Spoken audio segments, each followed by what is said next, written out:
दोस्तों, आज हम एगो भगवान विष्णु के ऐसन प्रतिमा के बारे में बतावे जा रहल बानी जेमे मूर्ति के परछाई में भगवान शंकर के परछाई नजर आवेला और उ मूर्ति अपने आप में ही एगो बहुत बड़का अजूबा बा। अपने लोगन बहुत सारा भगवान विष्णु के प्रतिमा देखले होखे, मगर ऐसन मूर्ति पूरा दुनिया में अपने लोगन ना देखले होखे। वही से अपने लोगन ई वीडियो के स्किप ना करी और ई वीडियो के अंत तक देखी। हम ई वीडियो में ई प्रतिमा के बारे में बहुत ज्यादा चीज बतावे वाला बानी जौन की अपने लोगन कभी ना सुनले होखे और ई सब एकदम सत्य तथ्य बात हटे। अब हम अपन वीडियो शुरू करे जा रहल बानी और ई मंदिर के बारे में हमर पहिलका वीडियो काठमांडू के 5 अजूबा मंदिर में भी हम छोटकरी में बतैले रहनी। ओकरे हम पार्ट 2 एकरा के डिटेल में लेके आजू वीडियो लेके आयल बानी। बूढ़ा नीलकंठ मंदिर नेपाल के काठमांडू से 10 किलोमीटर में अवस्थित ई मंदिर बाटे, जहाँ एगो 42 फीट के तालाब में भगवान विष्णु के सूतल मुद्रा में एगो 16 फीट के मूर्ति बाटे और मान्यता बाटे कि ई तालाब के पानी गोसाई कुंड से उत्पन्न भयल रहे और ई भी मान्यता बा कि ई मूर्ति के उत्पत्ति कब भयल रहे एकर कोनो ठोस प्रमाण नइखे, मगर कथा कहानी में बहुत ऐसन प्रमाण बाटे जौन सुनावल जाला। जैसे कि द्वापर युग में एगो सूर्य केतु कह के राजा रहलन जौन शिवपुरी राज्य के राजा रहलन और उ प्रत्येक दिन बद्रीनाथ और केदारनाथ के दर्शन करे जात रहलन।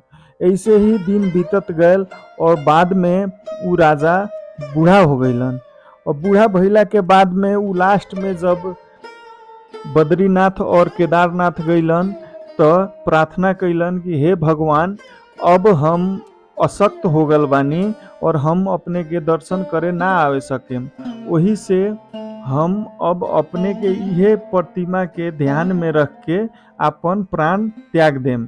तो भगवान विष्णु प्रसन्न होके उ राजा के कहलन कि अब तोहरा यहाँ हमर दर्शन करे अइला के कोनो जरूरी नइखे, हम तोहरा के बिहान तोहर ठाव में ही दर्शन देम।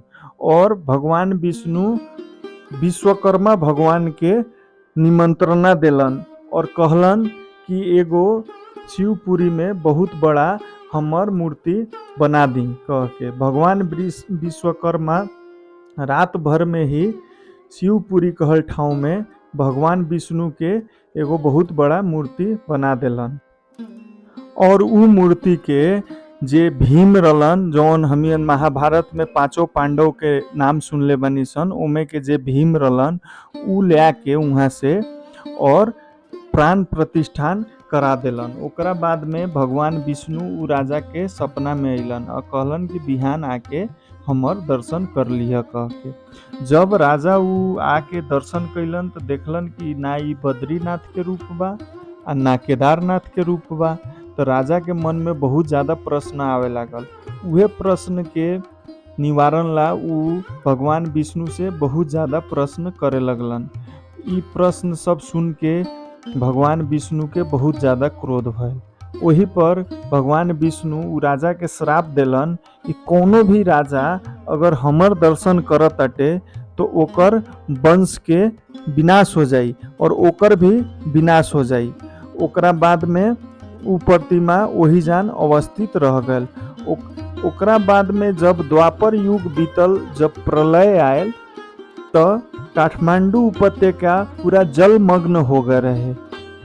ओकरा बाद में कृष्ण भगवान अपन सुदर्शन चक्र से चोभार में पानी के निकास कैलन और ई प्रतिमा उ टाइम में जमीन में धसल ही रह गए, मगर वहाँ खेती योग्य जमीन हो गए। उ ठाव में जब भी अन्न के उपजनी होखे तो 1 टोकरी अन्न बराबर 2 टोकरी हो जाए। ऐसे ही दिन बीतत गए, बहुत लोग वहाँ अपन अन्न लाके रख देवे और उ ज़्यादा मात्रा में हो जाए तो वहाँ से उठा के ले जाए। वैसे ही दिन बीतत गल तो वहाँ एगो वृद्ध आदमी कहलन कि कथी विशेषता बा कि ई ठाउँ में ऐसन टाइप के काम हो रहल बा। तो ऊ वहाँ कोरे लगलन। कोरते कोरते भगवान विष्णु के जौन प्रतिमा रहे ओमे एगो उंगली पर उनकर कोदारी से चोट लागल और ओमे से खून निकले लागल। तो ऊ डर के वहाँ से चल गइलन और बाद में जब गांव के आदमी सब बुला के लेके अइलन और गांव के सब आदमी आके कोरलक तो वहाँ भगवान विष्णु के ई प्रतिमा निकलल जौन में 11 गो शेष नाग के सैया पर भगवान विष्णु स्वयं मुद्रा में बारन। और ओकरा बाद में भगवान विष्णु उ वृद्ध आदमी के सपना में अइलन और कहलन कि तू हमरा के फिर से खोजले बाड़ा, वही से हम चाहतानी कि तू आपन नाम से हमरा के प्रख्यात कर। तो उ वृद्ध आदमी के नाम नीलकंठ रहे और उ बुजुर्ग रहलन, वही से ई मूर्ति के नाम बूढ़ा नीलकंठ पड़ल और इस स्वरूप के हरियर स्वरूप कहल जाला।